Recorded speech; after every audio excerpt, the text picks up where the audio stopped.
Hi, I'm Marshall. I'm the owner of Going Gear, and I'm here in our store in Smyrna, Georgia. This is the extended review of the highly anticipated Olight X7R 12,000 lumen flashlight. All right, here we are with the X7R Marauder in the packaging. Easily one of the most asked about, requested, anticipated, questioned flashlights that we've ever had in the history of Going Gear. They took the X7, which was already a very nice flashlight, an excellent flashlight, great quality, great specs, great everything on it, and they made it better in pretty much every way. 12,000 lumens on max output, added built-in charging, added some nice features in there. A bunch of really nice improvements that make it definitely a worthy upgrade when you're talking about the X7 versus the X7R. So let's talk about some of the specifications here on the front of the packaging and on the back. 12,000 lumens on max output, 380 meters of beam distance. We pretty regularly get the question about these kind of specifications is, are they legit? And yeah, they are. If you wonder if they're legit or not, watch my testing video when I went to China a couple months back. And I show Olight's testing facilities where they actually have this giant integrating sphere. They have all the equipment necessary to test their specifications, so they're not just making things up. They're not going off of theoretical claims. They actually do test these to make sure that what they say is accurate. IPX7 on the waterproof rating. 3 Cree XHP70 LEDs. So 3 big old LEDs being driven pretty hard by 4 18650 batteries, and the batteries are included. Some other specifications here on the back. USB Type-C charging. So Type-C is not only easier to use, which you'll see later. If you're not familiar with it, you can insert it either way, so you don't have to worry about orientation like with many cables. But it's also really fast. So you can charge these batteries in a few hours versus the normal 8 to 10 to 12 hours that you get with 4 18650s in a light like this or in a separate charger. So you can charge the batteries very quickly, get them charged and ready to go. Some nice safety features in there. We're going to go over that a little more in depth later. And then let's talk about the specifications as far as the lumens. If you want to see all the specifications, here you go. You can go over the table, pause it, and take a look at all of the different ANSI specs, but we'll go over them real quick. 12,000 down to 3,000 lumens. What does that mean? Well, after about 3 minutes, it's going to drop down to 3,000 lumens. That's just because of heat. This light is putting out a ton of lumens. It's putting out a lot of heat. So you don't want it to overheat. You don't want it to burn you. You don't want it to burn the light. So it's going to drop the output so it doesn't damage itself or you or the holster or anything else like that.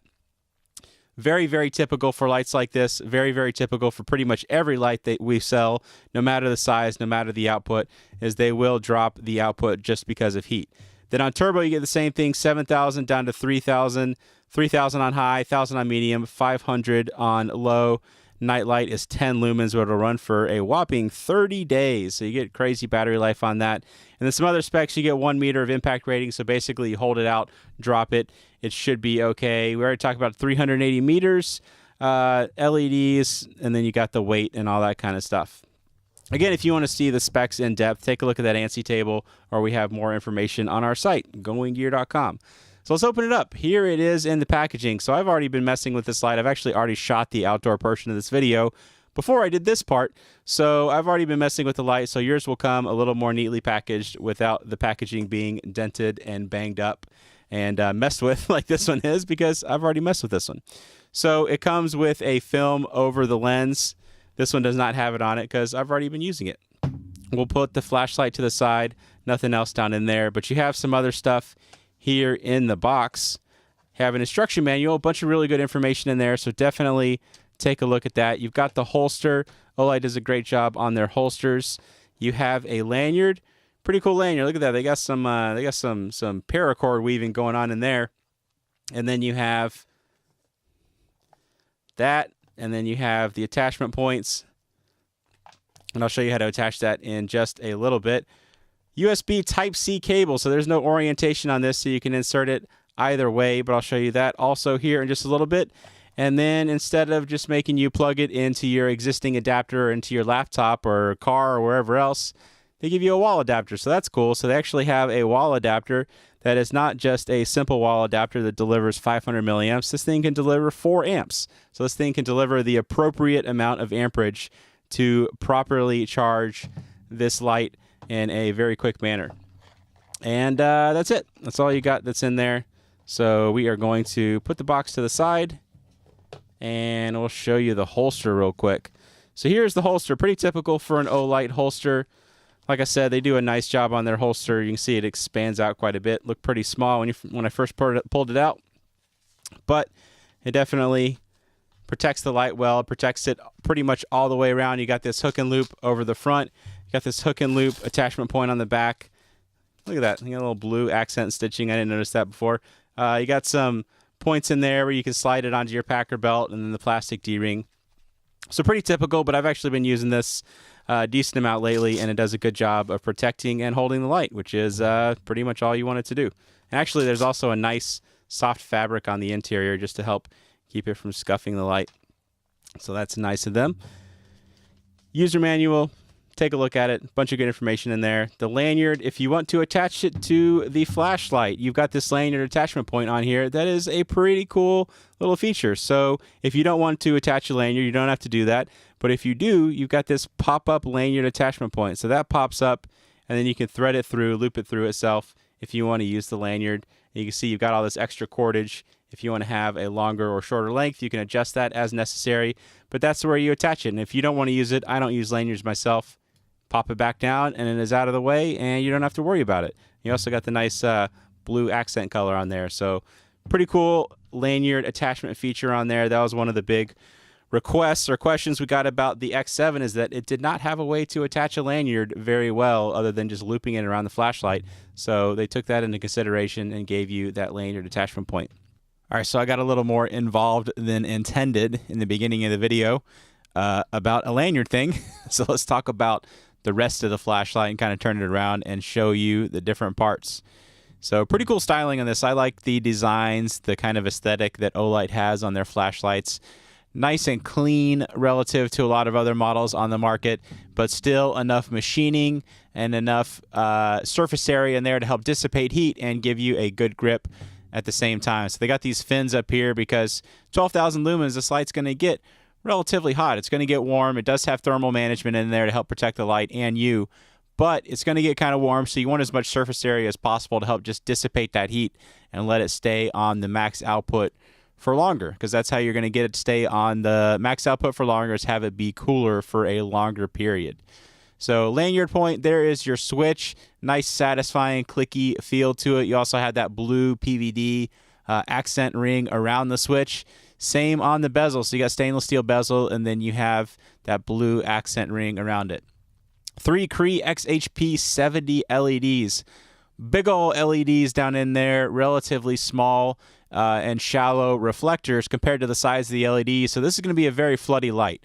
Just because it does have reflectors, it is going to give you a noticeable hot spot compared to the spill, which you'll see better when we go outside. But this isn't going to give you any kind of distance. That's where you get the 380 meters, 12,000 lumens. You expect it to go out to these crazy distances. But you would need some massive, massive reflectors and a massive head on these LEDs for you to give you any kind of distance. And that's not where they're going with this light. They're meant for this to be a floody, short to medium range kind of light, just light up everything in front of you. If you're wondering what that is, you already know if you watched my prototype videos, but that is a proximity sensor. So this has a pretty cool safety feature built in, where a pretty common issue that we've had, or not common, I'm not going to say common, I don't want you guys to worry about this, but something we hear from customers every now and then is that they had their light in a holster, or they had their light in the pack, or they had their light sitting on a table or somewhere where they didn't realize it was turned on, and it got turned on to one of the high or the highest outputs, and these put off some serious heat coming off the front of these lights, especially this one. And man, you can melt holsters, you can melt clothes, you could potentially start a fire. I don't know, I haven't tried that. I'll leave that up to some other reviewers out there. I'm not going to purposely light stuff on fire with my flashlight. Not this one anyway.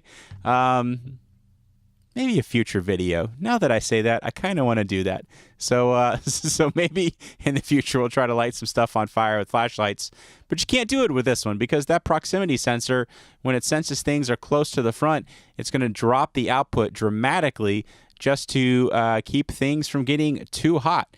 Pretty cool feature, and I tested it and it works really well. You have to be really close, so it's not like you're going to be outside using it and you have these 12,000 lumens, and all of a sudden you're trying to light something up 100 yards away, and it's not going to light it up. It doesn't work like that. Things have to be about 12 inches away, where 12,000 lumens at 12 inches, that's way, way too much light. You're going to completely blind yourself, and honestly, anybody around you, if you try to shine stuff 12 inches away, the max output.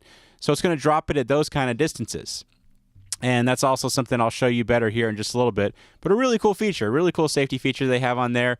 The charging back here on the back is also a very cool feature. So you're like, oh man, where do I plug this in? This doesn't move to the side or anything, but you actually twist the tail cap, and then your Type-C port is exposed. So you got this also blue PVD coated little disc that's down in there, and it rotates out of the way when you rotate the tail cap. So pretty cool charging system. Not only do you have the fast Type-C, you don't have to worry about orientation or anything like that. You also have this nice little cap. You don't have to worry about any rubber flaps breaking off or getting lost, or some janky seal down in there that isn't going to be dust and water sealed. You got this nice seal that goes over there. So we'll turn that around just to see all the other sides. Got some finger grooves in there just to help you hold on to it. And you got a good orientation where it's easy to find that switch. You've got the different machining in there, and it's set down enough where you're not going to have to worry about accidental activations nearly as much as normal with other flashlights like this, because it's recessed down in that area, as you can see. And it takes a decent amount of force. I mean, it's not super hard, but you can see it's not an overly sensitive switch. We're just tapping it like that. It's going to turn it on. You got to put a decent amount of force on there to turn the light on. Let me show you that charging real quick. Let me grab a cable, and I'll show you how that works. Okay, got the Type-C cable plugged into the adapter. We're just going to stick it down in the port. So just stick it in there, and when it's charging, there's a faint glow in an LED ring that is around this area right here, which I can see. And looking at the camera little screen, I don't think you guys can see, but there is a red LED glowing down in there that helps just let you know when it is charging, and then it'll turn green when it is done charging. Like I said, this thing charges really, really quickly. So it'll fully charge in 3 or 4 hours, which is a lot faster than other lights this size with 4 high-capacity 18650s. So it's nice that they went with Type-C, that you don't have to worry about which way you orient it. So you can just stick it in that, and you're good to go. And also, it charges really quickly. So good on them for adopting newer technology. Of course, newer LEDs, newer circuitry and everything, but also newer, more common technology like the type of USB cables that they're using versus the micro USB that you see on most consumer products. Turn it around one more time just so you can see all the different parts. It is powered by 4 18650 batteries. They do come in the light. They're not necessarily user replaceable. Olight has said that you can use these set screws and take them out and replace them if you really need to. I haven't actually tried that myself, so I don't know how possible that is. I don't know if that'll void your warranty.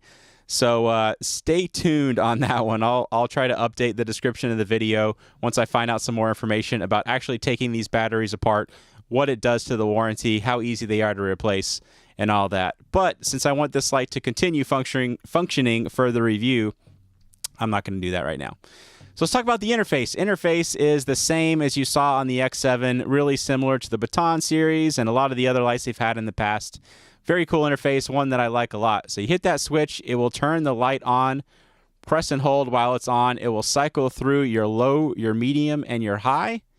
There is a mode memory on all 3 of those. The high, it will only remember for 10 minutes. Because again, they want this light to be safe, so if it turns on accidentally, when you had it in your pack or anything like that, you don't want it to turn on into one of the higher outputs. So it's just going to memorize the low and the medium after 10 minutes. But for 10 minutes, it'll memorize the high. And then you also have a nightlight, moonlight, firefly, whatever they call it. But press and hold the side switch, and it will go into that lowest output where you get that 30 days of battery life. Great battery life, great for up-close kind of stuff. And it is diffused enough and floody enough that this is good for up-close kind of stuff. So I'll show you that better when we go outside, but a lot of lights like this, the larger lights, it's so tightly focused if you got the thrower lights, or the moonlight modes are useless because you get that tunnel vision effect, but you don't have that with this, so you can do some up-close kind of stuff, look at the path in front of you, look inside your pack, and it is perfect for that. You can also get straight to the turbo from off, and that's a double click. And I'm going to get my hand out of the way because that's kind of hot, and it's also going to make it drop the output. So there's your turbo.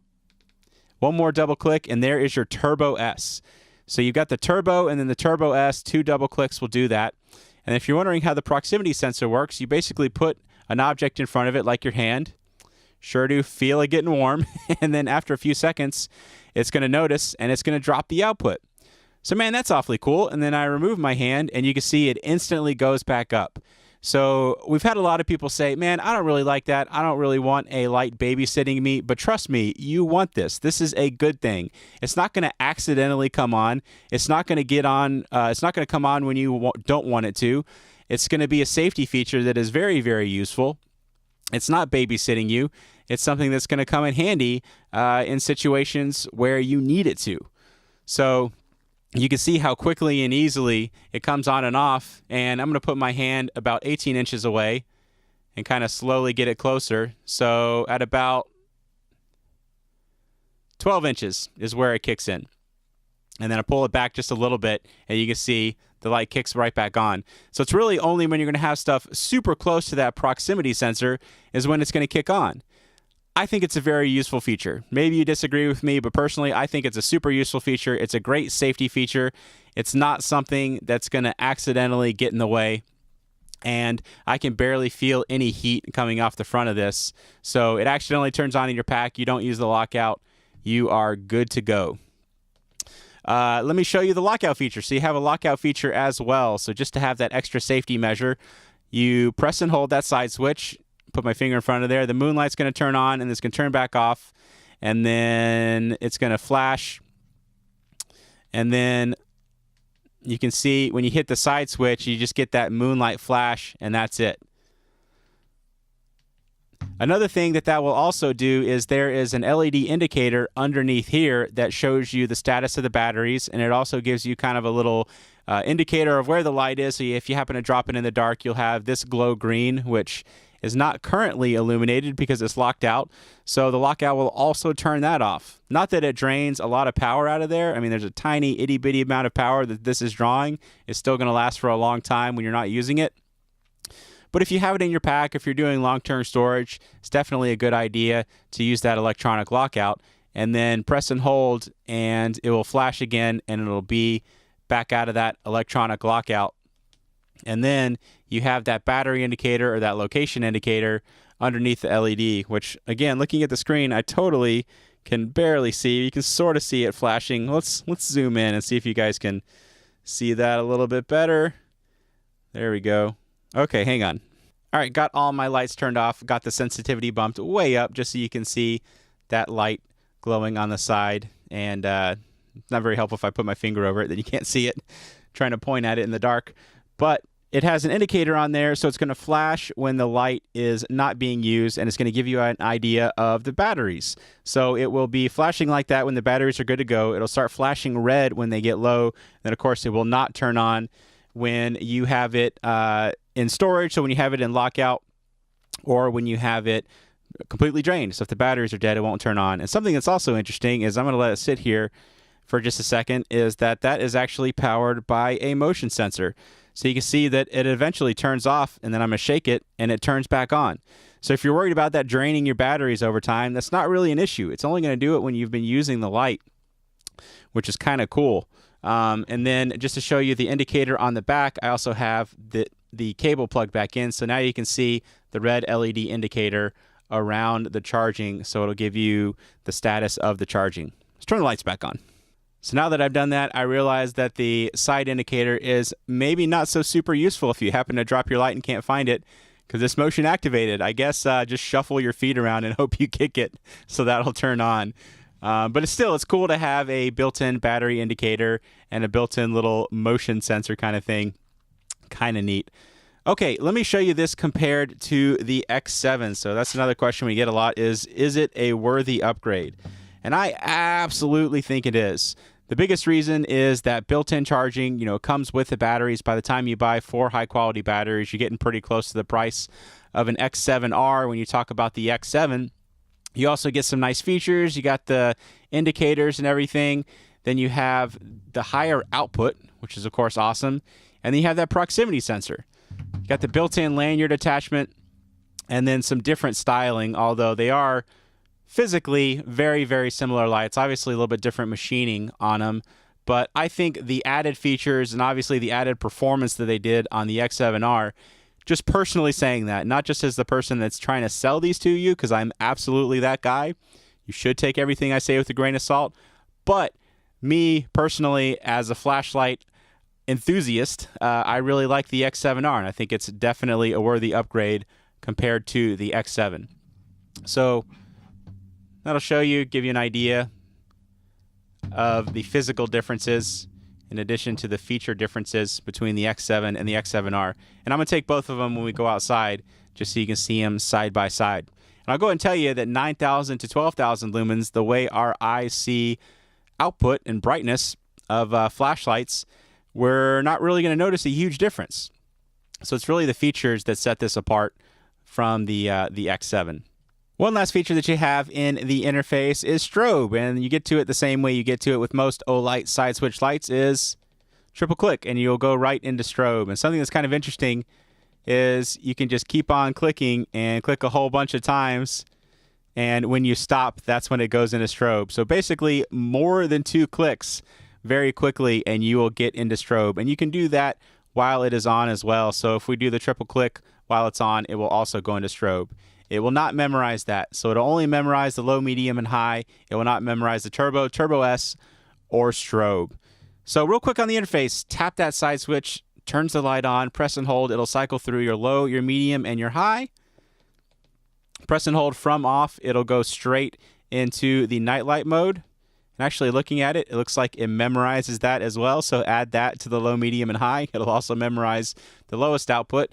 And then double click again for your turbo and your turbo S, triple click for your strobe, and then I showed you how to do the lockout a little while ago. So that is the Olight X7R. Very awesome flashlight. If you can't tell, if it isn't super obvious, I really like this light. If you have watched a bunch of my videos, you notice I'm often not very enthusiastic about the flashlights. At least I wasn't in the past. And the reason is I used to do so many of these videos and I saw so many flashlights that it's really hard to get excited about ones. So these days, when I'm doing fewer videos, just because I don't have as much time, I tend to do the ones that I really like personally, that I get really excited about, or the ones that you guys ask about a lot. And this meets all those criteria. You guys have been asking about it a lot, and it's something that I really, really like. I like the interface, the build quality. It's just a nice total package. People have been asking how this compares to some of the other similar sized, maybe even higher output soda can type flashlights. And I think this is the best overall execution. You've got the built-in charging, you got the really high output, you got the safety features, you got the great build quality, you got the warranty center in the US and other ones around the world. This just covers a lot of the bases that some of the other brands don't do. Even if they have higher output, or they have some other features that this one doesn't have, I think this one has the best total package. I really like it. Let's go ahead and take it outside. We'll take the X7 as well. I will show you how it does outside. All right, we got the X7R outside. Got the big 4D mag light that I always use as a control. Let's go ahead and start off with that mag light. Small tree right there is about 30 feet away. Dockhouse down there on the lake is about 100 feet away. That's your standard 4D incandescent mag light. Let's go ahead and try out the X7R, 12,000 lumens. Of course, that was just a single click on there. There's your turbo. There's your turbo S. Just an insane amount of light coming out of this relatively compact light. Nice, really big, really bright hotspot. Lights up a very wide area at once. Lights it up for a really solid distance considering how floody it is. And then you can see, I'm going to kind of point it down and off camera, how bright and usable the spill is and how wide it is. I mean, I'm pointing it off to the side and you can see you still got all this area lit up over here just from the spill alone, and lit up very well. That's how bright just everything is coming out of this light. Let me drop it down, show you the lower outputs, show you the lowest. It's lighting up that tree not too bad, about 30 feet away. It probably doesn't pick it up on the monitor very well, but you can see up close kind of stuff. It's awesome, and then you get that ridiculous battery life. And then when you need them, you can bump up through the different outputs, do those a little bit more slowly. Just so you can see the difference in your regular output groups. And then when you need them, you got the double click for the turbo, and then one more time for the Turbo S for just crazy lumens coming out of this thing. Let's zoom in down there on the dock house with it on Turbo S, just so you can see how well everything is lit up down there. Just really great illumination and really wide illumination. So you got that, again, really nice wide hot spot. Lights up a ton of stuff at once and lights it up very, very, very well. As you can see, even the spill makes it down there 100 feet away by itself. So that was the X7R. Let's try out the X7, which many of you have seen before, but just for comparison sakes, there is your turbo, there's your Turbo S. So not really a whole lot of difference. 9,000 to 12,000 lumens, the way our eyes see output. You're not really going to notice a whole big bump in the output, but the feature difference in the two flashlights is really apparent. Got the built-in charging on the X7R, got the nice safety features, got that proximity sensor, got the included batteries, all kinds of nice features on the X7R versus the X7, so I definitely think it is worth the upgrade. But just so you can see them one after the other real quick, we will do X7R on the Turbo S. There's your X7. I'm trying to point them behind me so they don't interfere with each other too much, but you can see not really a whole lot of difference in the output. But again, the features are definitely different. So both of these lights can go out to a longer distance. They're rated for a lot longer than this, and they can go out to a lot longer than this. So let's take them out to some more space. We have a little over 100 yards to work with, so you can see what they can do with some more distance. All right, got some more space to try out the X7 and X7R. We will do the X7R again first. There is your high, your turbo, and your Turbo S. You can see even at longer distances, over 100 yards, light stuff up extremely well. That tree line out there is 130 yards. That first target on the right is 50 yards. The second one out there is 100 yards. And those white signs are at about 60 yards. You can see all that lit up very, very well, almost blindingly bright here in the forefront of the shot. Foreground, forefront. I'm probably using both of those words wrong. That's what I get for shooting a video at 3 o'clock in the morning. Brain gets kind of fried. Let's show you the lower outputs. Show you what those look like. Here's your low, your medium, your high, and then your candlelight, moonlight, firefly, whatever they call it. Actually makes it out to that boat.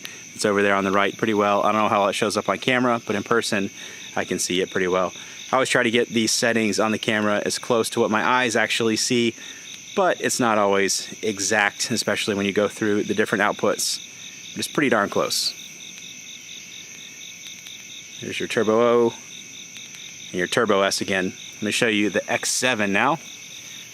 So that was the X7R. Here's the X7, the existing model, or the older model, since the X7R is now existing. Here's your Turbo and your Turbo S. So do you need 12,000 lumens? Question we pretty commonly get. It's a question we've been getting basically since I started this business, and it started back with 100 lumens, and 1,000 lumens, and then 2,000 and 5,000. Now we're up to 12,000 lumens with the X7R. Do you need it?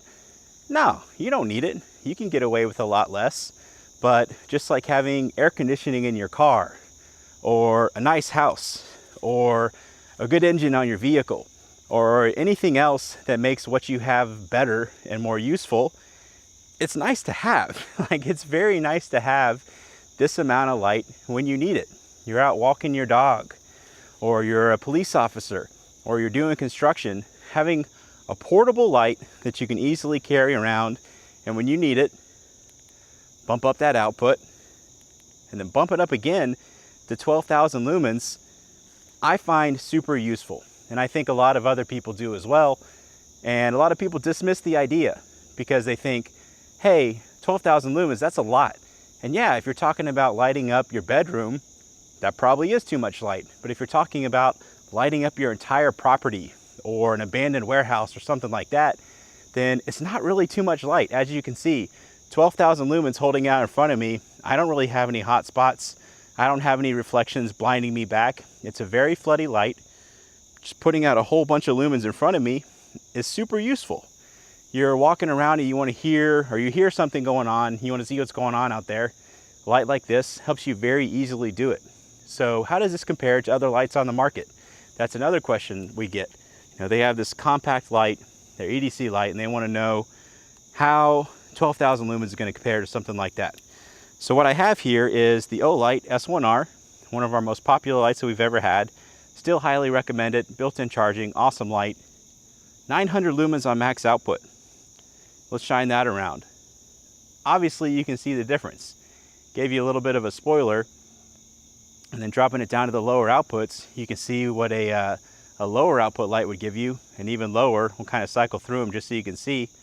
But that compared to the 12,000 lumens that you got on the X7R, that's obviously a lot different. You know, searching around, hunting around with this light, trying to find something that's going on out there, trying to find your pet that's missing, trying to identify a noise that's out there, trying to find something that you dropped.